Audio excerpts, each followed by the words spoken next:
And she was like, "I wish you the best." She was like, "But if you don't come back, I won't think nothing of you."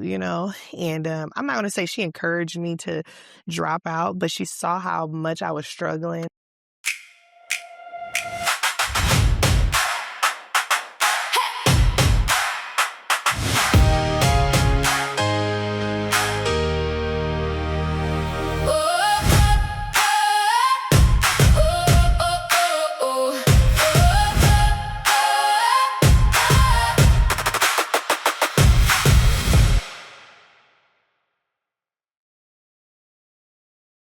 A time where I felt seen, um, this had to be in high school. Mhm. This was in high school. Um, I was struggling, like not academically because it was just that was already past me, but I was struggling to be present.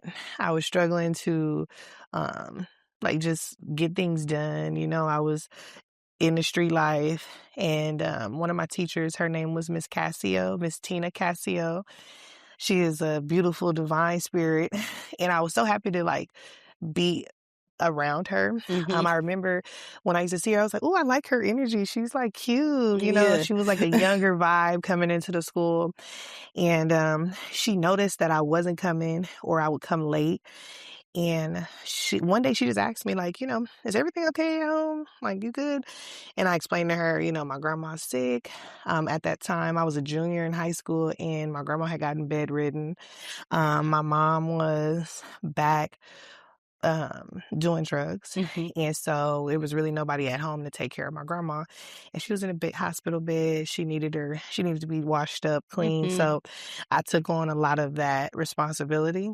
And she was like, "Megan, you don't have to have a high school diploma to be successful." She was like, "You are an amazing young person. You are wise beyond your years. You're brilliant. You're talented." And she tried to pour into me before that time had came, but Mhm. it was too much. She put me on a student council team and I wasn't even getting perfect attendance. Yeah. She was like just trying to like support me. And she ended up taking me to like a job interview to like obviously get some income.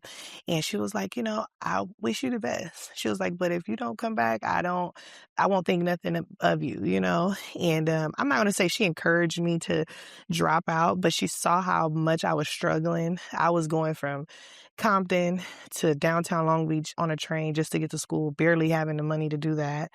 I got tickets just for riding the train for free. You know what I Mm. mean? Like I couldn't pay for it, but I had to get to school. Yeah. And to this day, I still check in with her. Mm. She recently had a birthday, and I text her, and we connect on different, just catching up.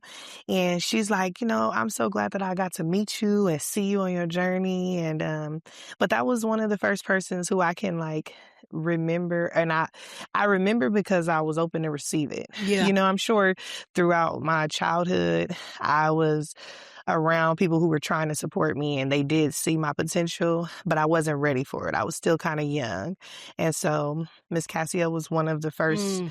women who poured into me. Mm. And I love her for that.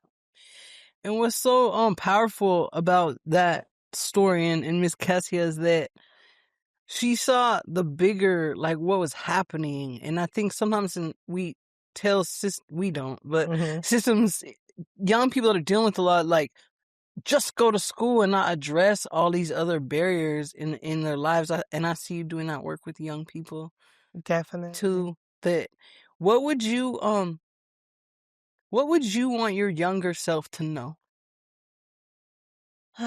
from you? So I heard my grandpa, he used to say, "Don't worry, be Mm. happy," because when you're a child, all you see is like what's around you, the surface level things, what you don't have, what you're missing out on. And you don't see the bigger picture. And for me, I wish I would have given myself a lot more like I would have taken a lot more of the opportunities, Mm. been open to like different things. I was very standoffish. Even when my grandma did get resources for us and like programs, she used to try to put me in everything to keep me like doing stuff, but I just wasn't open to it. And I wish I would have given myself more opportunity as a young person. And maybe I would have been like more creative, Mhm. with my life. But yeah. Mm.